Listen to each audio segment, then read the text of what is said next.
तपोवन का मुख्य दर्शन।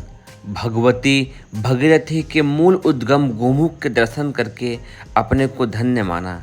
यूँ देखने में एक विशाल चट्टान में फटी हुई दरार में से दूध जैसे स्वच्छ जल का उछलता हुआ झरना बस यही गोमुख है। पानी का प्रवाह अत्यंत वेग वाला होने से बीच में पड़े हुए पत्थरों से टकराकर वह ऐसा उछलता है कि बहुत ऊपर तक छींटे उड़ते हैं। इन जलकणों पर जब सूर्य की सुनहली किरणें पड़ती हैं तो वे रंगीन इंद्रधनुष जैसी बहुत ही सुंदर दिखती हैं। इस पुनीत निर्झर से निकली हुई माता गंगा लाखों वर्षों से मानव जाति को जो तरण तारण का संदेश देती रही है, जिस महान संस्कृति को प्रवाहित करती रही है, उसके स्मरण मात्र से आत्मा पवित्र हो जाती है। इस दृश्य को आँखों में बसा लेने को जी चाहता है। चलना इससे आगे था।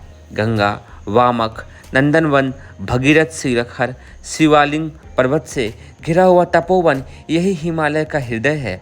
इस हृदय में अज्ञात रूप में अवस्थित कितनी ऊंची आत्माएं संसार के तरन तारण के लिए आवश्यक शक्ति भंडार जमा करने में लगी हुई हैं। यहाँ से हमारे मार्गदर्शक ने आगे का पथ प्रदर्शन किया। कई मील की विकट चढ़ाई को पार कर तपोवन के दर्शन हुए। चारों ओर हिमाच्छादित पर्वत श्रृंखलाएं अपने सौंदर्य की अलौकिक छटा बिखेरे हुए थीं। सामने वाला शिवलिंग पर्वत का दृश्य बिल्कुल ऐसा था मानो कोई विशाल काय सर्प फन फैलाए बैठा हो। भावना की आंखें जिसे प्राप्त हो वह भुजंगधारी शिव के दर्शन अपने चर्म चक्षुओं से ही यहाँ कर सकता है। दहिनी और लालिमा लिए हुए सुमेरु हिम पर्वत, कई और नीली आभा वाली चोटियाँ ब्रह्मपुरी कहलाती हैं। इसे थोड़ा और पीछे हटकर बाईं तरफ भगीरथ पर्वत कहते हैं कि यहाँ बैठकर भगीरथ जी ने तप किया था, जिससे गंगा अवतरण संभव हुआ था।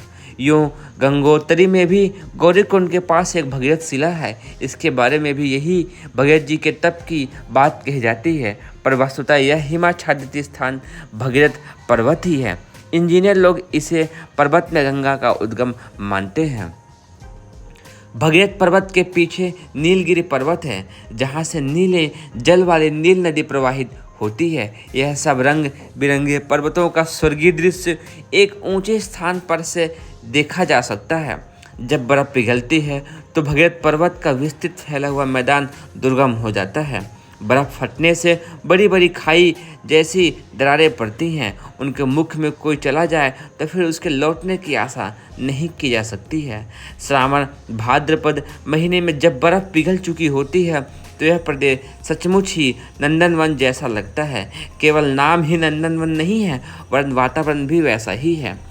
उन दिनों मखमल जैसी घास उगती है और दुर्लभ जड़ी बूटियों की महक से सारा प्रदेश सुगंधित हो उठता है। फूलों से यह धरती लद सी जाती है। ऐसा सौंदर्य स्रोत भूमि में यदि देवता निवास करते हों तो इसमें आश्चर्य ही क्या है। पांडव सशरीर स्वर्गारोहण के लिए यहाँ आए होंगे, इसमें कुछ भी अत्युक्त मालूम नहीं होता है। हिमालय का यह हृदय तपोवन जितना मनोरम है उतना ही दुर्लभ भी है। शून्य से भी नीचे जमने लायक बिंदु पर जब यह सारा दृश्य पड़ती है तब इस सौंदर्य को देखने के लिए कोई विरला ही ठहरने में समर्थ हो सकता है। बद्रीनाथ, केदारनाथ तीर्थ इस तपोवन के परिधि में ही आते हैं। ये वर्तमान रास्ते से जाने पर गोमुख से बद्रीनाथ लगभग 250 मील है, पर यह तपोवन से मारा घाटी होकर केवल 20 मील ही दूर है। इस प्रकार केदारनाथ यहाँ से 12 मील है, पर हिमाच्छादित रास्ते सबके लिए सुगम नहीं है। इस तपोवन को स्वर्ग कहा जाता है। उसमें पहुंचकर मैंने यही अनुभव किया मानो सचमुच स्वर्ग में ही खड़ा हूँ। यहाँ सब उस परम शक्ति की कृपा का ही फल है, जिसके आदेश पर यह सशरीर निमित्त मात्र बनकर कठपुतली की तरह चलता चला जा रहा है।